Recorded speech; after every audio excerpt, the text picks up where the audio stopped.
Hello and welcome to this edition of Wake and Bake News, and I'm your host, Shampoo VTA, Kelly Davis. Hello, how are you? My son, Logan, and this is Tuesday, or no, I'm sorry, Monday. Kind of frazzled after the holidays. After the holidays here, December 28th, and we're almost to New Year's, and I'm still here at the family's home, right? My husband's family's home. And so I'm so kind of like off on my shows and stuff because our upload speed here is very poor. And you'll be able to see it in some of the like one of the videos I recorded, that it's very slow. I got a new pipe for Christmas. Here is the pipe I got for Christmas. Not bad on the price. It's not like an amazing art pipe. It's probably made in China, but it was only like 30 some. It was under 40 bucks. Very cool. It's got a nice big flower you can't see. Where's my light? Oh, what have I said, ladies? Always carry a good flashlight in your EDC. Look at that killer flower right there. How cool is that? And then this neat, I don't know what this is. This sort of like, I don't know what this green is really neat. It's shiny. I don't know what it is. Dots, I guess, stretched out dots. Okay, so let's fire this puppy up. The carb is here, nice big carb. My son said, why does it have a tumor? I don't know, I think it kind of helps the grip. It's kind of cool.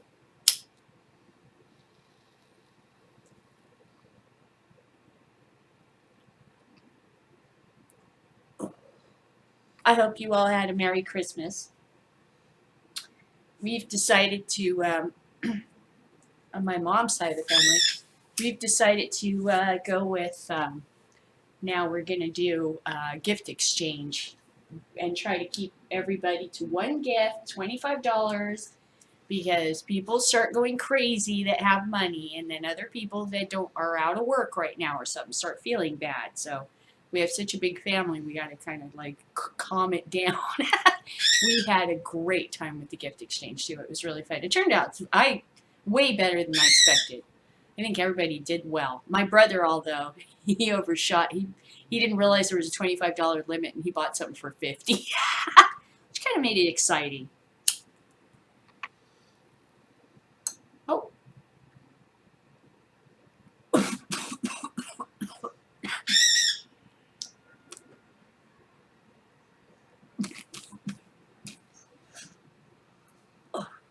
And then I gave my dad a PS3 so that he could start trying to play some games. You know, he has some downtime. I thought he'd enjoy the games on that. He's been seeing me play Rocksmith and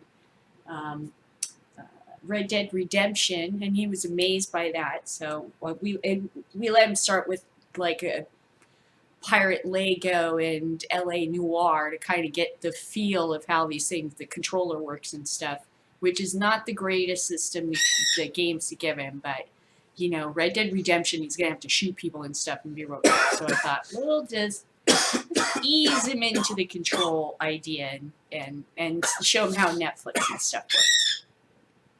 I still have to go back over there and see how everything, if he hooked up to the internet and everything with that. So that's my Christmas. That's what we did. I hope all you guys had a nice Christmas. It looked like Freddie had a great show. I showed up late because I was busy with family stuff. And then I was like, oh shit. I was having such a good time. I actually forgot for a second. And I was like, oh my God, Freddie's show.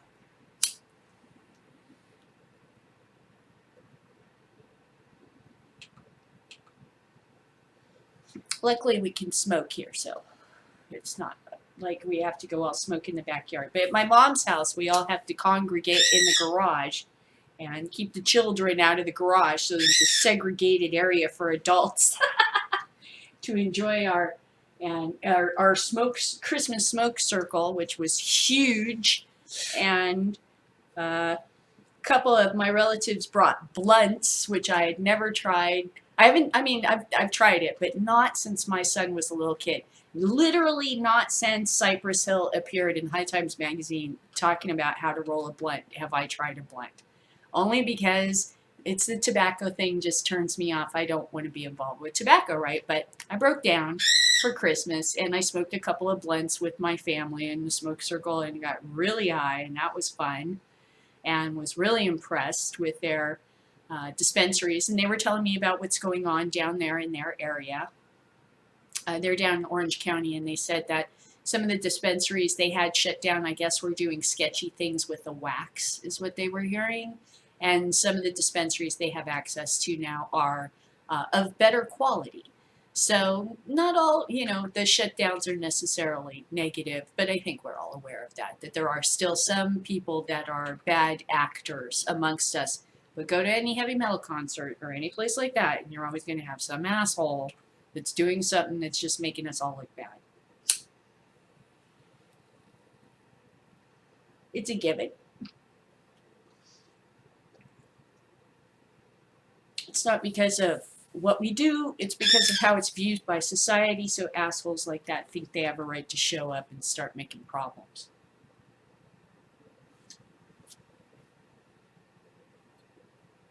Maybe the asshole thinks he has a right to behave like that. We just have to inform them no.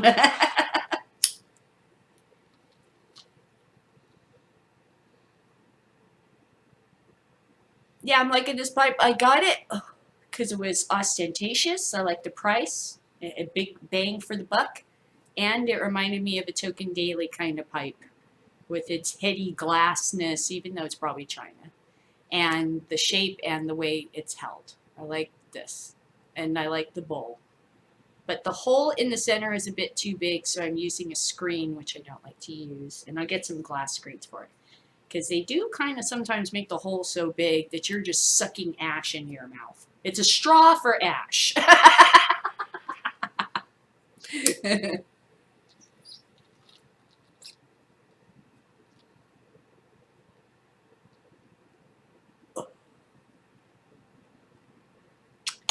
Okay, now we'll move on to reality, to the actual part of why you're here, and that is to find out about the news that I have researched while we were all enjoying our holiday.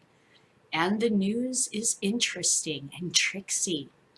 So, first, I had reported sometime last week that some senators had sent a letter to the DEA, I believe I reported on this, saying, hey, we heard that the FDA had told you guys, or no, that Blumenauer had gotten a letter saying that, hey, the FDA apparently has told the DEA that they need to reschedule marijuana, and obviously they have to schedule it down because it's Schedule 1. There's no place else to go but down.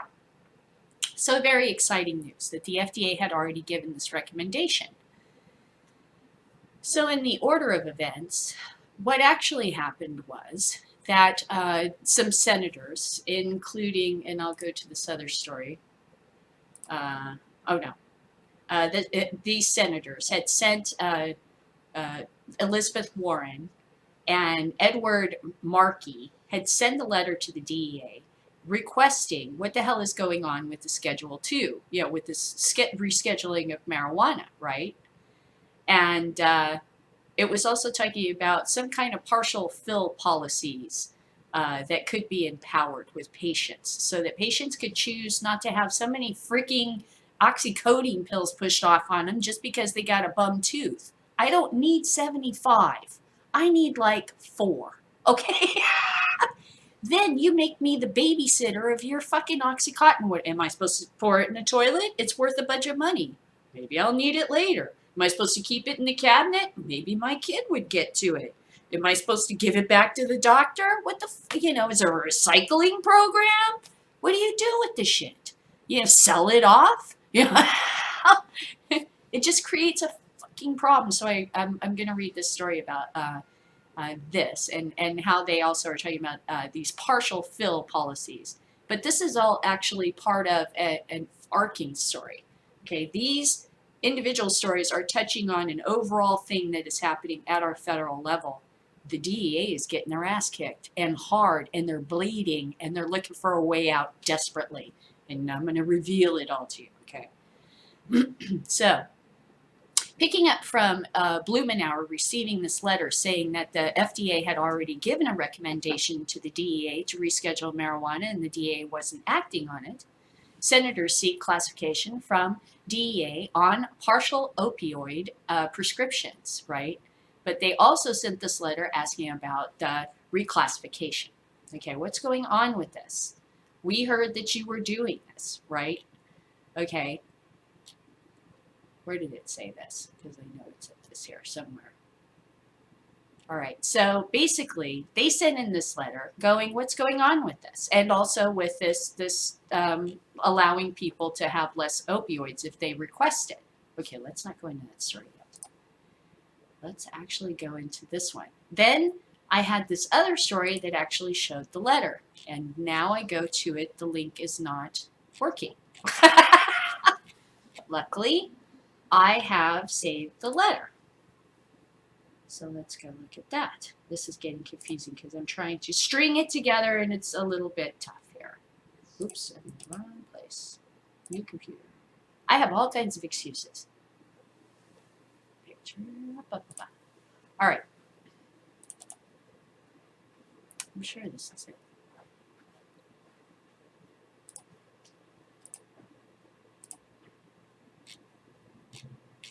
There should be an image file here.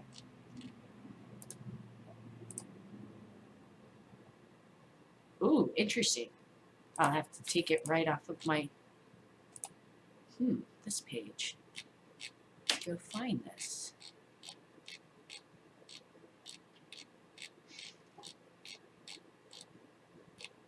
And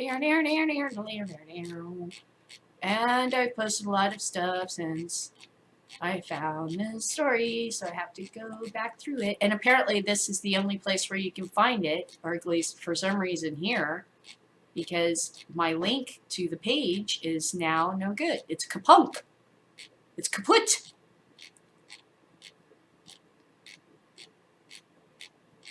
Aha, here we go. All right, let's increase the size of this. You can actually see what this says. All right. Okay, this is from, this is to the Congressman Earl Blumenauer, right? And this is U.S. Department of Justice, Office of Legislative Affairs, Office of the Assistant Attorney General, Washington, D.C., September 30th, 2015. Okay. The Honorable Earl Blumenauer.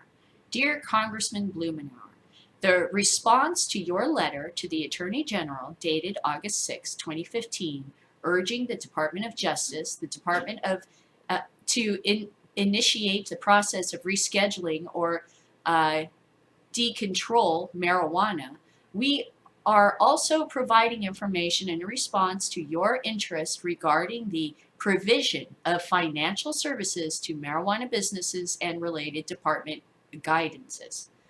As we advise in our letter to you, dated August 13, 2014, the Department, through the Drug Enforcement Agency, DEA, and the Department of Health and Human Services have a statutory role under the Controlled Substance Act when it comes to evaluating schedule petitions.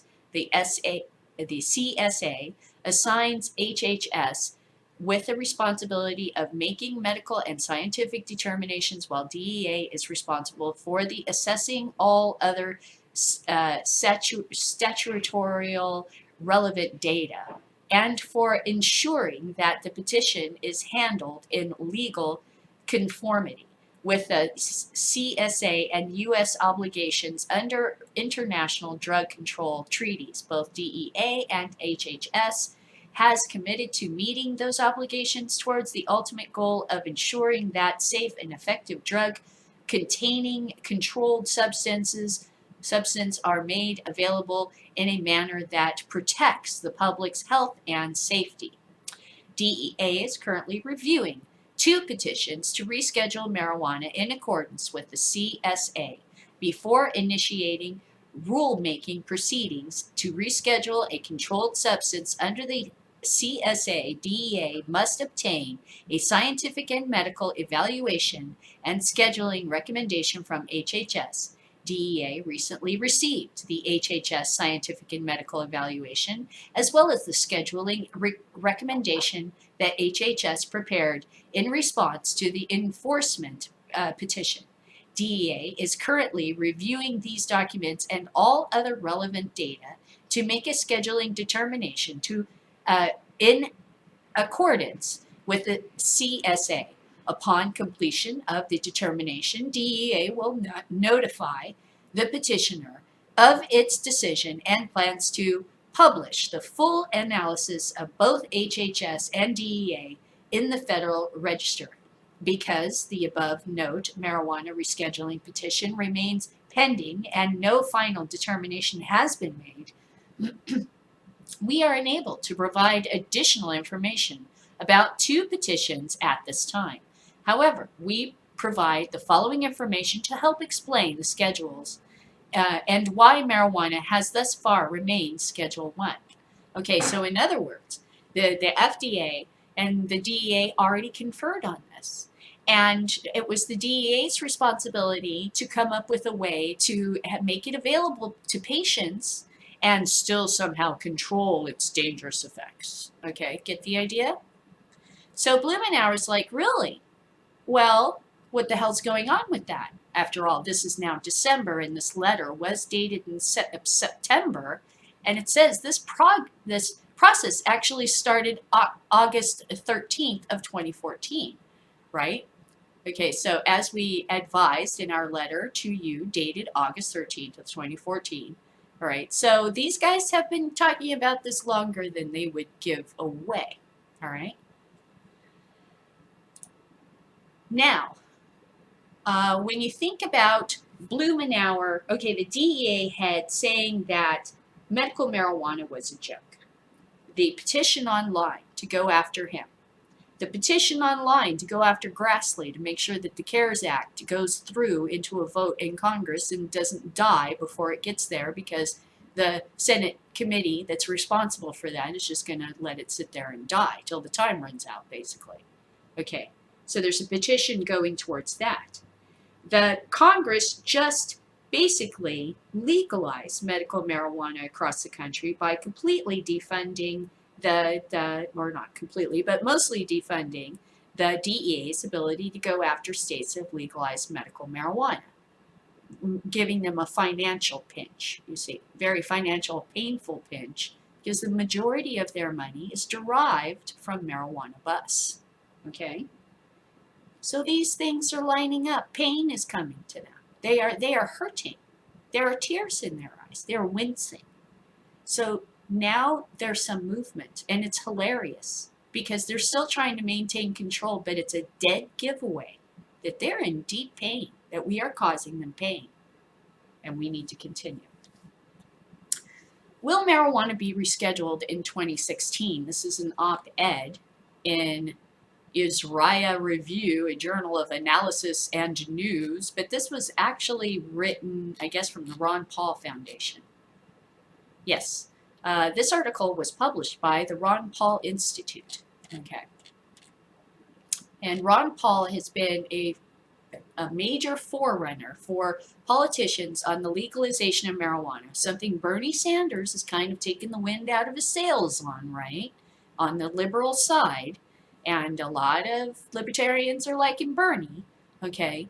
So here now Ron Paul is coming back with, well, it looks like this isn't going to be a problem. Or at least his this op-ed from wherever his institute. Okay, and in this article they draw some of the threads together that I've been talking about.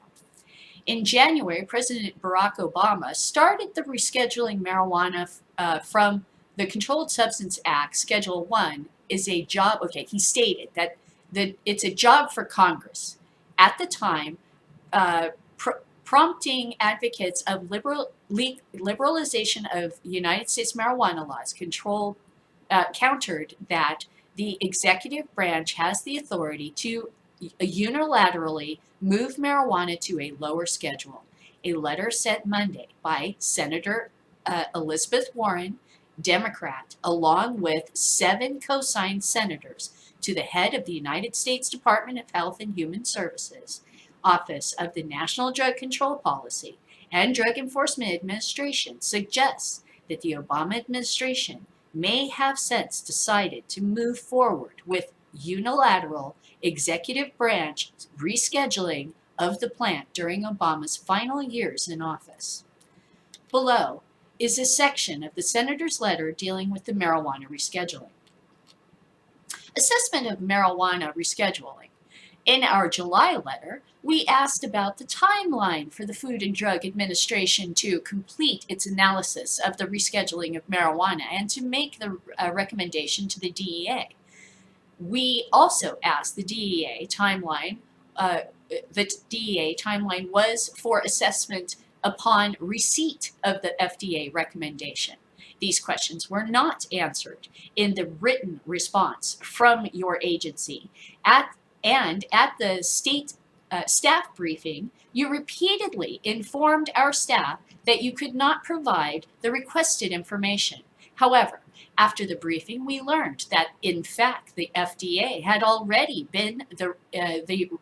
made the recommendation in a September 30th, 2015 letter to Congressman Earl Blumenauer, which we just read. The Department of Justice wrote that the DEA recently received the HHS scientific and medical evaluation as well as the scheduling recommendation, which indicates that the FDA has completed its evaluation and that the DEA is currently reviewing these documents to make a scheduling determination in accordance with the Controlled Substance Act. The failure to provide us with this information at the briefing leaves us with the continued questions about the process and timeline for rescheduling determination. We therefore ask that you provide us with the following information. Please confirm whether or not the DEA has received the HHS evaluation and scheduling recommendations. What is the DEA's timeline for assessment upon receipt of the FDA recommendations? Has the FDA requested the DEA requested the FDA complete a scientific analysis for the rescheduling of cannabidiol CBD? If so, please describe how the FDA will conduct this review. Okay? You can read the complete letter here. For advocates of ending the U.S. government's war on marijuana, it is important to keep in mind the advancement of Drug Policy Alliance Director,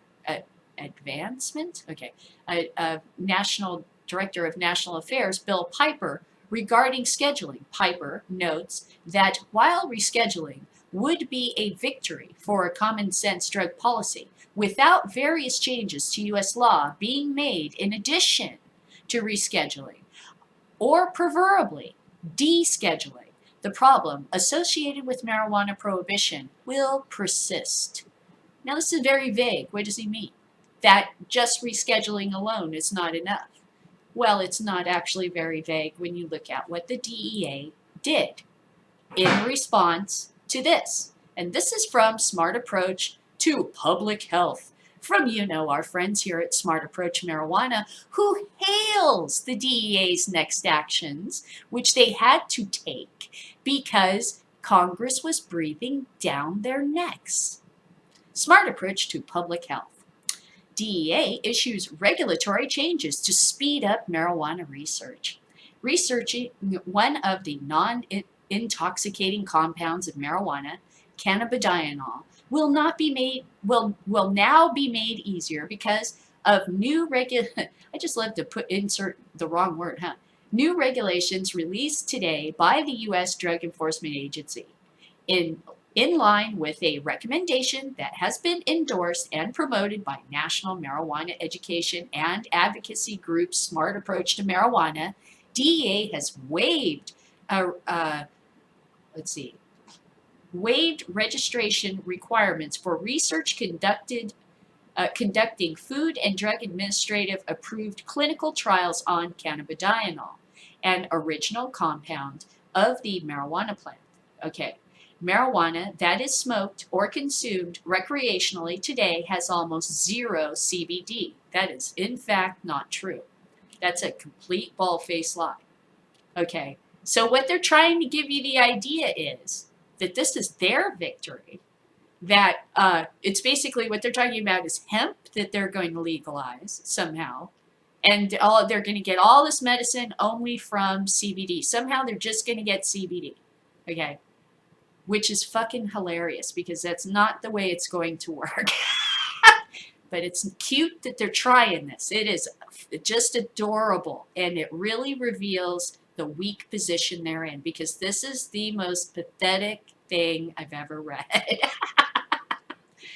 According to the news release issued today by Sam, the new regulatory structure will speed up development and improve approval of safe FDA-approved CBD medications, which can be used to treat epilepsy and seizure disorders in certain cases, given the potential benefits of CBD. Waiving onerous research requirements is the right thing to do, and DEA should be commended, said Dr. Kevin Sabat. You know our friend Kevin, okay? A former White House drug policy advisor who serves now as president of Smart Approach to Marijuana. It shows that we do not have to legalize marijuana. There it is. There's the funniest line in the entire article. They're going to get CBD without legalizing marijuana. Now, this is going to be a trick. I can't wait to see how they do this. Are they going to pull it out of the sky? They're going to pull it out of their ass? They think that the CBD and hemp is actually going to work? This is going to be hilarious. So basically what they're trying to do is have their cake and eat it too. We drank their milkshake. We drank it. We proved that they lied. We proved that they're wrong. We proved that the drug war is ridiculous, and they're still trying to say, no, I got my milkshake. What are you talking about? It's only a flesh wound. They've completely lost the war here, and they're trying to hold on as though they still do. And I love the guy who wrote it, Scott M. something or other. He's got this smirk on his face, like he's, like, the whole thing just made me laugh. It was wonderful. These are people trying to backpedal. So let's enjoy. Remember, every word of this is them desperately trying to convince you that they're still in control. Yeah, just suck it up and enjoy it and rub it on your skin like this and bathe in it, because know that deep down inside they're afraid and they're hurting, and this is their desperate attempt to still remain in control. Just wash it over yourself, because it's beautiful, really. According to a new release issued today by Sam, a new regulatory structure will speed up the development of and approval of safe FDA-approved CBD medications, which can be used to treat epilepsy and seizure disorders in certain cases. Given the potential benefits of CBD, waiving onerous research requirements is the right thing to do, and the DEA should be commended, said Dr. Kevin Sabat, who is literally a lapdog for the pharmaceutical companies that want absolute control over this. Why do you think they're trying to separate CBD from the plant so they can put it in a pill? Because nothing that apparently nature makes is approved by the government. Moving on. Except for food, but let's not go there. And herbs, oh yeah, there's that, but let's not go there. Let's all just pretend that this world is all created by pharmaceutical companies. Okay. All right. A former White House drug policy advisor and who serves now as president of Smart Approach to Marijuana. It shows that we do not have to legalize marijuana. That is the entire point to this. Oh, we don't have to legalize marijuana because it's the most pathetic, sad, this ain't gonna save your ass thing I've ever seen, and it's hilarious. It's like a funny movie, hilarious. Okay. It shows that we don't have to legalize, either in name or de facto via state medical programs. In other words, everybody stop legalization now. Smart Approach to Marijuana now has the answer to all of our woes. These guys are the most hilarious fucking con artists I've ever seen operate on the internet. They are amazing. I can't believe the people that get suckered by them. To provide for access to promising components of marijuana. Yes, promising as long as it's in the pill, huh? Federal law requires research conducting CBD-based clinical trials under an FDA investigation new drug application to have DEA research registration. This registration permits the possession of an approved amount of CBD for a specific research protocol. Prior to this action, researchers looked to expand the scope of a study that required more CBD, had to submit a written request to the DEA to modify their research registration. This caused delays in research while the requests were reviewed for approval by the DEA or the FDA. It doesn't say that they can do research that's actually beneficial, though. And under the law, no one was allowed to do research that was beneficial. So I don't see that it's changing anything, really. They're just saying, yeah, CBD, it's cool. But how are you going to just deschedule CBD? How does that work? Away from the plant where it comes from. Isn't that kind of impossible? What are we going to need? Dow Chemical to fucking do that? I bet you'd like it that way. Here, we need a middleman here. It's just a plant. Let's put a giant pharmaceutical company between the consumer and the plant. Because government, because reasons, money,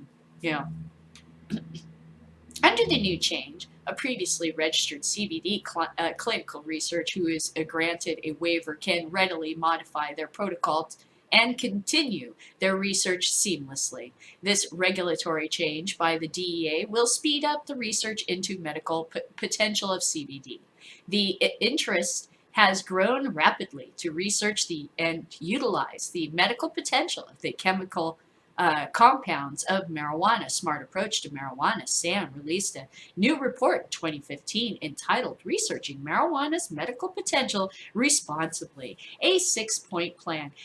Please remember that everything they're written is paid for by OxyContin pill manufacturers, DuPont Chemical.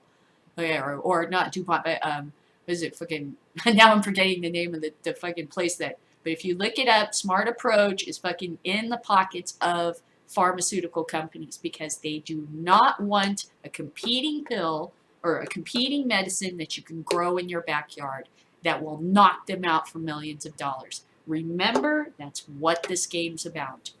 Money. They don't care about your health. They could give a shit about your health. The report made a series of recommendations to improve medical research, including eliminating Public Health Service (PHS) review of marijuana research applications and waiving DEA registration requirements for handling CBD. Shortly after SAM released its report, the Department of Health and Human Services adopted the first recommendations and eliminated the PHS review. Yes, it's all because of Smart Approach to SAM. Do you see where this is going? Okay, so in other words, here's what's going on. The money in government is pushing the DEA to basically try to ensure that and because pharmaceutical companies are deeply involved with the DEA and the FDA, they have this kind of power and money and influence, and they are completely terrified that marijuana is going to take a big chunk out of their business. So they have employed Patrick Kennedy, or whatever this guy's name is, Kennedy, and Smart Approach they created Smart Approach to Marijuana, which did not exist before, and basically they are fucking funding them to make sure that you have some fiery hoop that you're going to have to jump through in order to get a hold of a plant, because that's what these people are all about. Money, money. Remember the guy that jacked up the price of a cancer pill like 1 million times? Smart Approach to Marijuana is paid for by people with such ideas. Just keep that in mind while I read this, that this is them desperately trying to keep control, and why they're doing it is because the people behind them are terrified of losing billions of dollars. So they want to figure out how to keep you from growing a plant and just making it a pill, like they do in Europe, because people in Europe apparently are giant suckers. Let's see. We commend the DEA administration, Rosenberg, for this reform, remarked Dr. Strout Gitlow, the immediate past president of the American Association of Addiction Medicine and vice chair of SAM. Everybody that's making money off of prohibition. It's time we do more research and, importantly, separate the medical use issues from the issues of legalizing the drug. You see what there is going on here?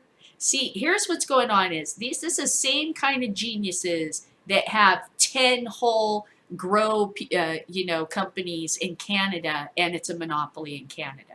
Okay, it's a government monopoly. Guess who wants to do that here? Except this is just a new Oxycontin monopoly that the pharmaceutical companies are after, and they've been trying to maneuver themselves in. Forget about big tobacco. That's not your worry.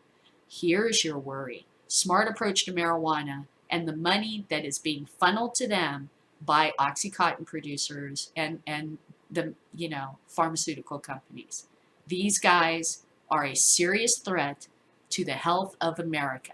And they look at how they're all supportive. This is wonderful. This is what the smart approach is. For who? See, ask yourself. It's like mission accomplished. For who? Not for America. Who's this smart approach for? It's not for the consumer. I'll tell you that. It ain't for the consumer, because what they're promoting is putting a pharmaceutical manufacturer between you and medicine that you could easily access without them and perfectly safely. But not according to them, because this is big brother. This is the nanny state now. They're gonna nanny you. Understand what's happening here? So they're forced in the position of having to reschedule, but now they're going to turn it into a nanny state rescheduling. We're winning, and this is their lame, pathetic, hobbling, crippled, Black Knight with his arms cut off. It's only a flesh wound. Pathetic, lame, cut their head off and get it over with, because this is so sad. It's hard to watch. They're bleeding all over the place. They're pissing off Congress. They're pissing off the American people. Their only friends are these scumbags from Smart Approach to Marijuana that are basically paid for by bigger drug dealers that want to get you and your kids hooked on everything that they can sell. All right? So wake up to what's really going on here. Yes, we're getting legalization, but on the side, we're going to have to kick these guys in the fucking nuts as hard as we can. So go after them. Dig into them hard. Go after the DEA. Dig into them hard. Yes, this is good that we can examine CBD, but don't throw the baby out with the bathwater, because that's what these guys are doing. That's what these guys are doing. Okay, so that's basically what happened over the holiday weekend, is that CBD was rescheduled and is now legal in the United States, and is legal to research, and you are legal to have it in a medical state, and you are legal to be a medical marijuana patient. And unless somebody is doing something criminal at a dispensary, they can't raid them anymore, because they don't have the money to do it. And it's all coming apart for them, and their world is collapsing, and everybody is predicting that Obama, like for instance, Ron Paul, is predicting that Obama's going to move forward with this. He's not going to sit around and let the fucking stupid idiots with the DEA and these guys do this stuff and let somehow the conservatives get an upper hand, because guess where all that pharmaceutical money's going to go? It's not necessarily into Hillary Clinton's pocket, even though she's getting some of it. So guess it's going to go into a president's pocket that can help maintain this prohibition, so that now it benefits pharmaceutical companies, an even worse nightmare than we had before. So these guys have to be utterly smashed. I can see it now. They cannot be allowed to exist anymore, because they're just always going to want to be gatekeepers. So they have to be like, sorry, you can't be here anymore. You need to go away. Forever, DEA. You need to go away. You need to be broken up into smaller agencies, little piddly, little agencies, guys with clipboards, not guys with guns. No more little podiums, no more drug czars, no more show. Because you get out of control with the shit. And you keep trying to shove us through a meat grinder. And I just ain't having it no more. All right? You and your little smart approach to marijuana friends can jump off a cliff, as far as I'm concerned.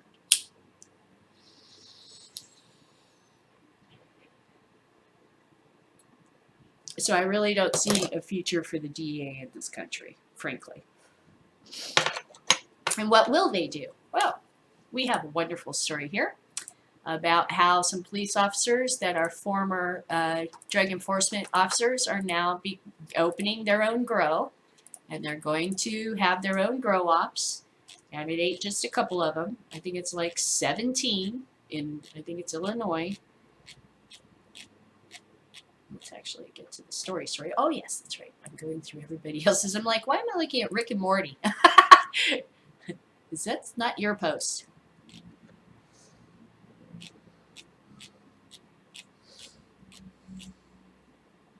Aha. So last story, real quick. Oh, and I was going to show a video of another story at the end after we got past what happened over the holiday. Notice all this happened over the holiday. Notice the DEA pulled this shit. And did you hear about that the DEA freaking just rescheduled CBD? No, you didn't. No, you didn't. That means they're losing. They don't want you to celebrate. Plus, they don't want you to know that they're trying to spin it. The smart approach wants to have their little victory parade and then play it like this was all their idea and everything's great.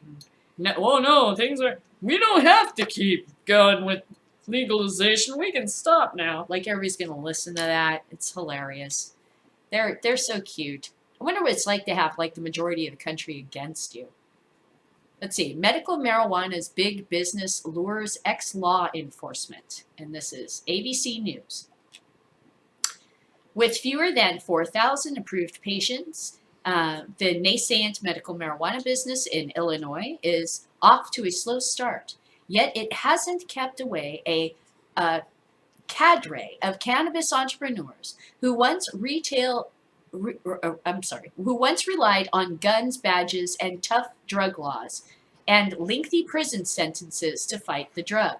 While neither state regulators nor the medical marijuana industry track the number of employees who were former law enforcement officials, the Associated Press has identified no fewer than 17 in Illinois, many of whom have outsized influence from a trustee of the state's chapter of the Fraternal Order of Police to one-time undercover narcotics officers. In other words, they could have all competing grow operations busted around them through their friends.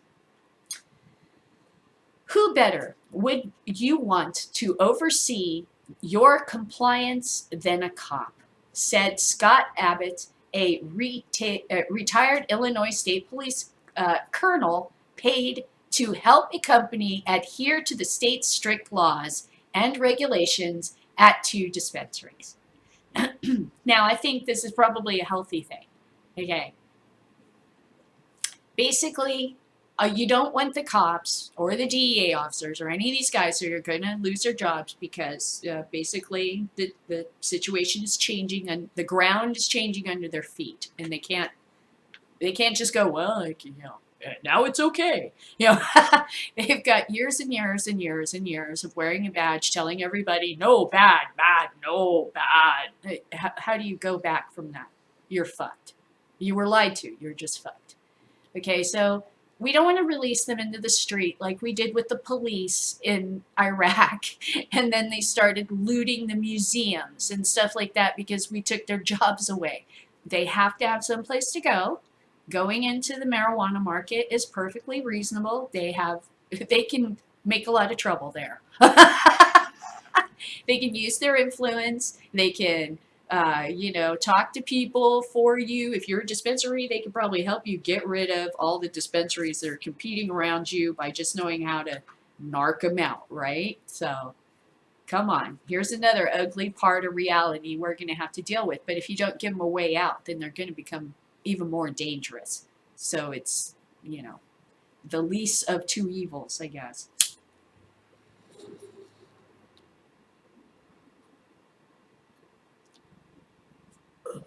Here you go. Sorry, I took 2 hits. Keep it over there now so I can do my talking. Because otherwise I'll just smoke it. Who better would you want to oversee your compliance than a cop? Let me put that to you a different way. Who better to make sure that you're, doing this right, and you got all the right friends, and you got all your ducks in a row, and if you got any competition, you know how to get rid of them, than a cop, right? The pull of such post-police jobs extends well beyond Illinois, such as Washington State and Colorado, where marijuana is legal for everyone over 21. But industry members in Illinois and beyond say the state is unusual in the degree to which former law enforcement officers are not just working security, but taking hands-on roles and with patients and leading businesses, even with the uncertain future of 4-year pilot program that expires in 2017 and has received lukewarm support from first-term Governor Bruce Rainier. Okay.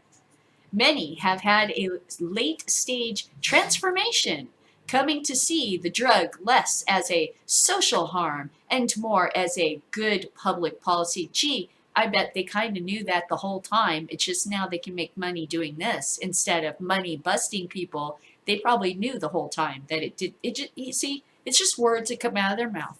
It's just talking points that come out of police's mouths. Everybody. Oh, here's a talking point. We do this to everybody all the time. They used to do it in the school district. They stand in the hallway, talking point, talking point, talking point, talking point. This is what the other officers and my chief wants me to say to you. La la la la la la la la la la la la la la. And we do it as teachers and well, I'm not a teacher, but we do it in education too. So it's, remember, these aren't, when they're attached to the government, some of the things that come out of their mouth are from the government, and they don't have a choice. They have to say it because they're expected to. Okay.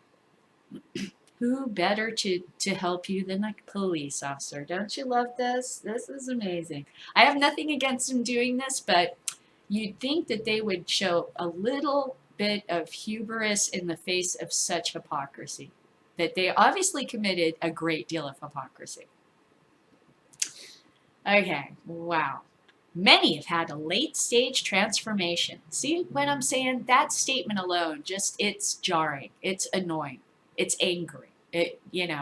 But that's where you got to go, hey, okay, they're going to join us. That's fine. Let them join us. It's better than them being on the other side. But still, wow, dude, really? That's the kind of person you are? Wow. Coming to see the drug less as a societal harm and more as a good public policy and good business. Really, I think it's more the latter. There's likely no better example than Terrace Guillen, a former Chicago homicide detective, Illinois State Police Director, Assistant Police Chief in Washington, D.C., U.S. Capitol Police Chief, and U.S. Senate Sergeant at Arms.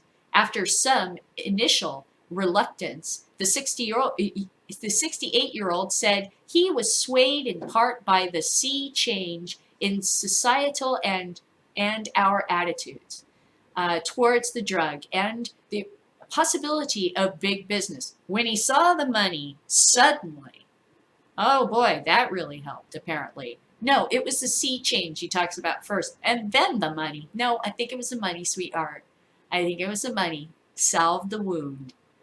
He advises Chicago-based Green Thumb Industries on its security needs, has worked with prospective marijuana business owners in Florida and New York, and testified in support of the industry before Maryland lawmakers, the business people involved in this, are very serious about their investments, he said.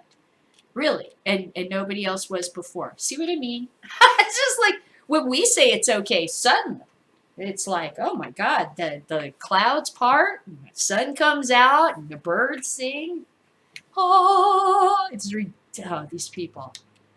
And you think your shit don't stink, huh? No, you are scum. Really, you kind of are. There's also an Arnett Hintz, a former U.S. Security Service senior executive who helped protect two presidents. Terry Hillard, Hintz, partner at the Chicago consulting firm that advises medical marijuana growers and retailers on security, spent 5 years as Chicago's top cop. Chicago's top cop. Wow. Forgiveness is divine, isn't it? Retired U.S. Marshals Inspector Jim Smith said his private security company is trying to corner the market in medical marijuana protections and armored transportation. The law enforcement ties run especially deep in Collinsville, where Abbott is joined by a dispensary manager who also spent more than 2 decades with the Highway Patrol. Their commute is familiar. So soon to open HCI Alternatives Dispensary is located next to the State Police Regional Headquarters. Sorry, my eyes not so good. Former law enforcement officers proliferate in the state that pioneered the medical marijuana and legal marijuana business. Denver Relief Consulting, which handles everything from business plan development to legislative advocacy, counts a retired Los Angeles County sergeant and Israeli national security advisor among the top executives. A Seattle-based medical marijuana investment firm lured Pat Moan, a 10-year drug enforcement administration official, to join it in 2013. It's been incredibly rewarding, he said, estimating he's spoken with more than 100 current and former law enforcement officers about making a similar career transition. This is a mainstream product sought my mainstream consumers.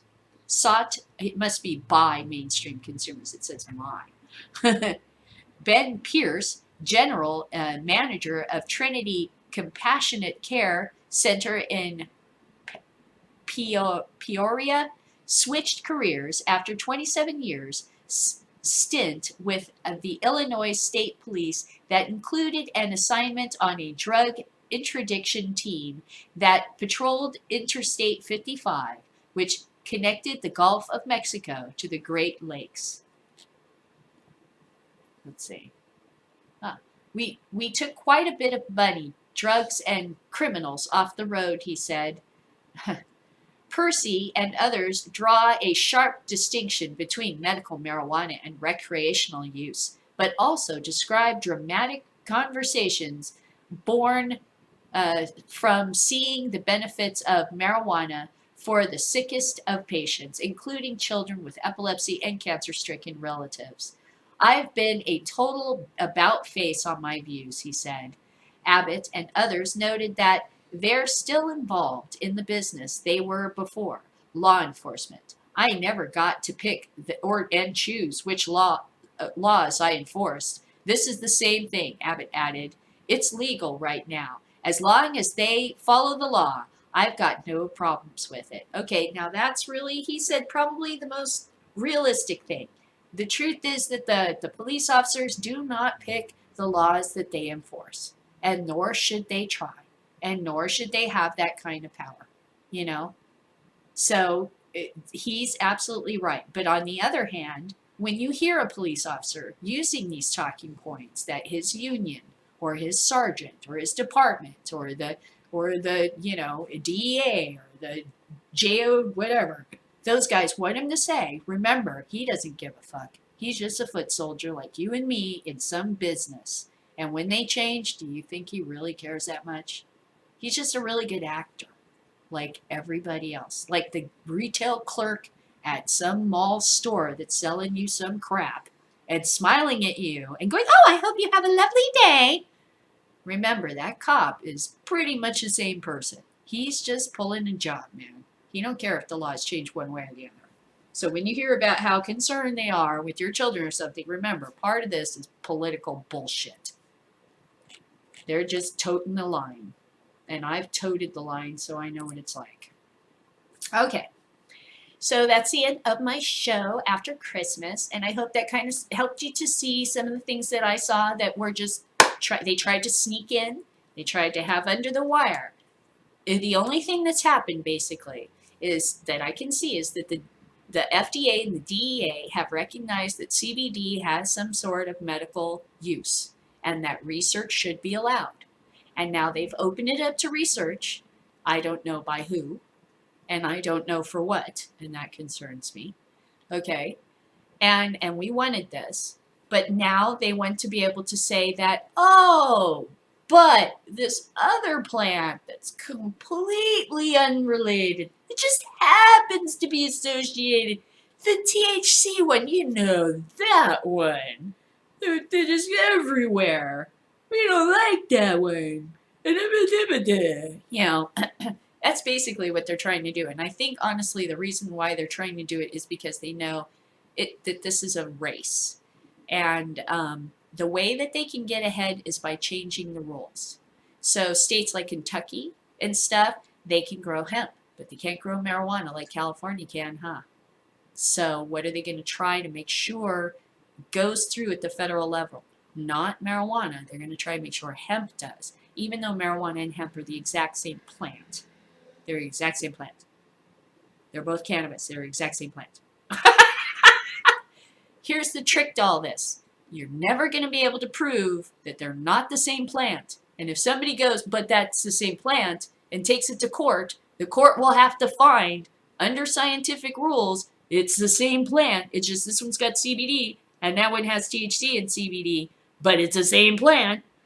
And unless the court is into deciding what plants on earth should exist, I don't think that they're going to say, you know, just in my humble opinion, that no, you can't have the one with THC just because it has THC. Or that somehow we should kill all the ones with THC or something.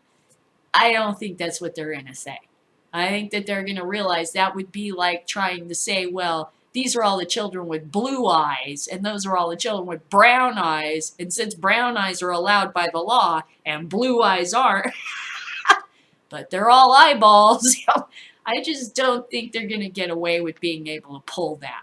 So whatever the DEA is doing, it is the most hobbling, pathetic, sad. Somebody's making them do it because they know it's not going to work. And so do the senators that are going after them. So this is about money, power, and it ain't about big tobacco. I think it's about pharmaceutical companies and their hold over the American people. You know, that's what I think.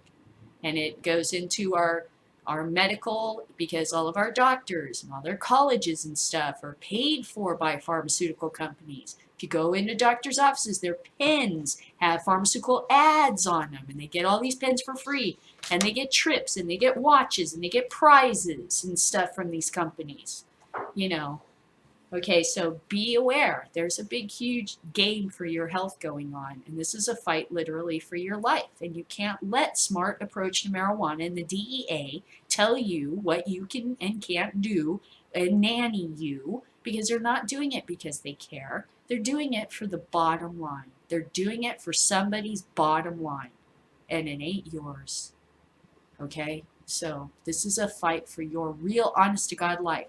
They just admitted they were wrong. Ding dong. Marijuana had medical use.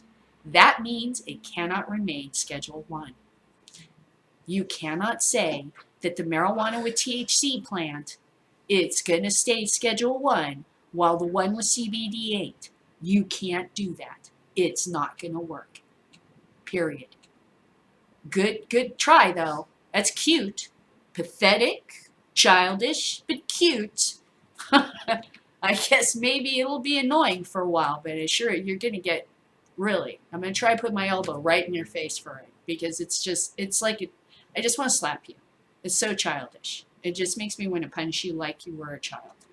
So I just don't see the DEA having a future as it exists right now. I see it being a smaller agency, broken up, with less power, less control, and that undue money influences can have over our health issues. Having the DEA attached to the FDA is a gigantic mistake. It's a gigantic mistake. They're not enforcing laws to protect us from Oxycontin overdose. That's everywhere. But they are all over the thing that could help us from escaping oxycodone overdose. They are a problem, and they need to be dealt with. That's what I got to say about it. They are not working for us. They're working for somebody's bottom line. It's not ours. Okay? All right. So I'll let you go with that final thought. And this is that we're winning. But these guys are going to be childish and annoying towards the end. And that gives you permission to pummel them furiously about the head and shoulders. No one's going to hold it against you now if you completely crack the DEA into a million pieces. I think everybody would think that they kind of deserved it by now. Okay? This is now, they're assholes.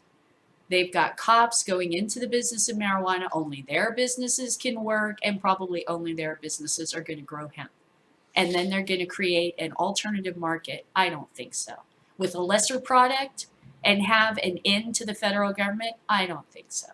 So basically, they're trying to transform the war on drugs into another advantage for them and theirs. So them and theirs are taken care of, and not yours, not us. You see what I'm saying? They're not about us. They're about themselves, okay? And here they're just trying to parlay this into opportunities for their friends. See what I'm saying? And they have the power to do it, and that's what you're fighting. And if you don't fight for it, then I hope you like being addicted to some, opiate when you're in your 60s, because they'll make sure that you are. Break a hip or something like that, next thing grandma's going to have to kick a habit. Okay? Be aware what they're trying to do to you, what they're trying to do to your family. They're trying to control you. They don't want you to have control over your choices. They want to nanny state you. Okay. So fight that. We're winning, but now we got to fight this childish regulatory bullshit. All right. So you take care. And after this powerful speech, right?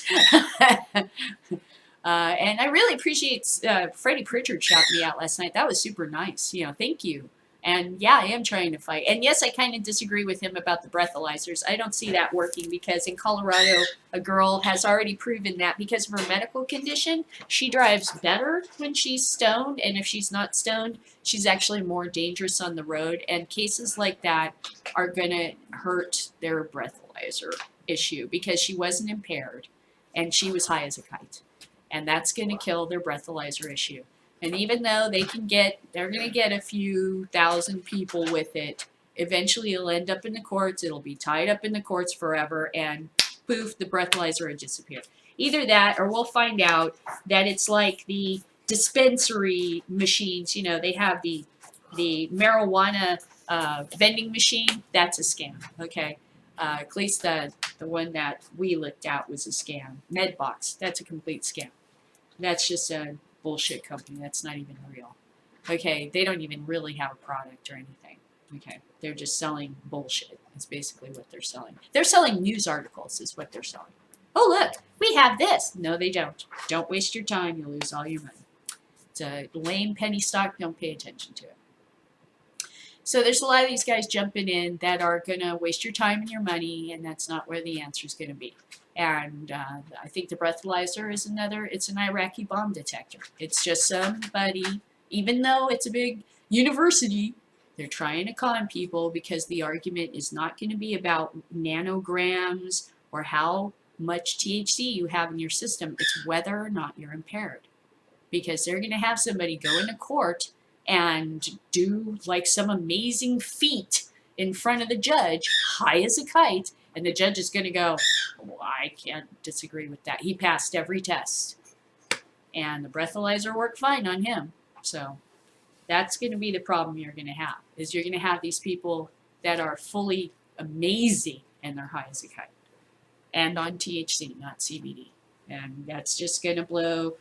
It's just what you've seen now. Okay. To sum it up, and I'm trying to sum it up, is Sam and the DEA have now had to admit that marijuana has medical use, and they were wrong. And now they're trying to parse the issue and split hairs by saying that, oh no, we were only wrong about this, but this other one. And if you know how a court of law it works, the minute a fucker lies about one thing, you can't trust his ass from that point on, and the lawyer gets to point that out every time the bitch comes to the stand. Remember, this bitch lied to you before. So just keep that in mind while you listen to him talk, okay? So remember that the DEA and Smart Approach to Marijuana made out like marijuana had absolutely no medical use. And now it's all about, it was all their idea. See what I'm saying? So they're losing hard, and this is their lame, pathetic, crippled, bad guy way of trying to still stay in the game. And they're fucked, really. This is going to be the most amazing crash and burn in the history of the United States. It's going to be the most amazing crash and burn ever. And it's just going to be, scientific and, anecdotal evidence that's going to beat the shit out of them. You're going to have people high as a kite that are can do amazing things and be completely in control of themselves, and then the breathalyzer is going to go away. And you're going to have people that are going to prove that THC was a balancing factor that made the CBD even more effective, and smart marijuana and DEA is going to go up in smoke in a puff of logic. Trust me, these things are coming. These fools have stepped in front of a very dangerous freight train, and they are not smart enough to get out of the way. And I don't think that they can move now because they got people with money who have chained them to the tracks. And I think they deserve to get run over. So this little move here where they did with, we're only going to reschedule CBD, I think you now have permission to beat the shit out of them. And I'm not going to bat an eye. They deserve it. So that's my rant and my show. Okay, so you take it easy, and we'll see what new news comes up in coming towards January. And I expect things to start kicking in now. Now that we know that the DEA is beginning to crumble and they're trying to make it look like a win, this is the sign that you're winning. Trust me, this is how this works.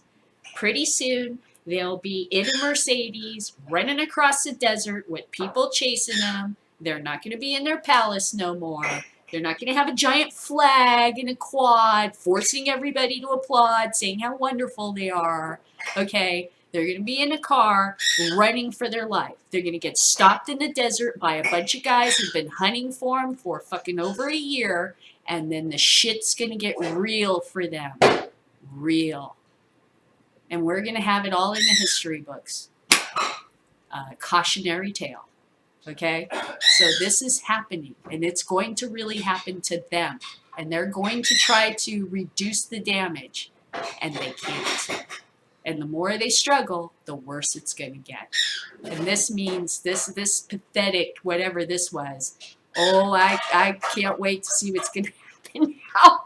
Because this basically gives Obama the complete okay to just smash the shit out of their whole CBD idea right there. And just say, no, we're just going to legalize all of it. He could take a complete, I think Ron Paul's group is right. He has a real political opportunity to hurt some conservative investors right here. I think he kind of set them up to do it, actually, if you think about it, by holding on. Okay, so I'll let you go and think about these things, and we'll see what happens in the coming weeks. I can't wait. It's going to be exciting. So you stay high, and goodbye, and glad to be back on, and I'll be back at my house by at least Thursday, but I still have some work to do around here. So take it easy. See you later. Oh, I forgot. Wait. See, I'm like everybody else. Oh, there was one more thing I wanted to talk about. Everybody does this. I do this too. I even saw this video this morning, and I was like being so stupid. Now I gotta figure out which one it was. Oh, give me a second. I am stupid. Yeah, there's this other one in Forbes. 2016 will be marijuana's big year. And that's pretty much kind of reinforcing what I'm saying, is that when California falls, what's going on with the DEA, their little scam they're trying to run, you think California's seriously going to go, oh yeah, just CBD, we'll grow that, yeah. Yeah. You think Colorado's going to suddenly turn back the time of legalization? The DEA is going to get amazingly smashed in this, and so is smart approach to marijuana. The fact that they even wrote that article about how this was their idea and this is exactly what should happen, and now we can all stop legalization. That is hilarious. There is no way they're going to survive that. All right, I'm going to find this video, this last article, and throw it up at the end for you. But I can't remember what it is. I guess I really wanted to talk more about these issues. All right, so stoned. So I'll see you tomorrow, and take it easy, okay? So you stay high, and goodbye. Oh boy, that was kind of an erratic episode. Well, 2015 was the first holiday season for recreational marijuana in Oregon. So, was there a holiday shopping rush for the weed? KVAL's Ellen Menny is live in the studio now, and she contacted a dispensary to find out what's going on. Ellen? Thanks, Tom. I did. I stopped by TJ's Organic Provisions in West Eugene today to ask how their holiday sales were. We talked about the holiday rush and looked ahead to 2016. That's when recreational marijuana starts getting taxed. I don't know that it was people buying Christmas presents or people trying to deal with their in-laws. I'm not sure. For many people, the holiday season means shopping, shopping, shopping. But not just for the usual. At TJ's Organic Provisions, holiday sales were high, especially around Christmas. I think we were at 40% over normal sales the day before and the day after. Murphy says they didn't expect a rush. He says the standard holiday combination of family and free time helped the bump in sales. Stress, family, recreation, it's time off. It's time to do what you want to do. But once we bring in 2016, the Oregon Liquor Control Commission, or OLCC, will start taxing recreational marijuana. And for medical dispensaries that sell recreational, it's a 25% tax. Well, I think it's unfortunate that it's so high, and I think people are really going to start to feel it. For recreational marijuana sold in recreational shops, the tax ranges from 17 to 20%. While he doesn't like the tax, Murphy doesn't see this as the end of recreational. Will it make them stop? It would make me stop. But 2016 doesn't just bring taxes. At some point, the OLCC will allow edible recreational sales as well. And Murphy says that could be incredible for business. It's going to be a huge impact on the recreational sales. It turns out that, you know, your soccer moms don't want to combust or smoke marijuana. They want to eat the brownie or the cookie that they heard about in high school and not have to damage their lungs or anything. The OLCC says the tax will go into effect after January 4th. Live in the studio, Ellen Menny.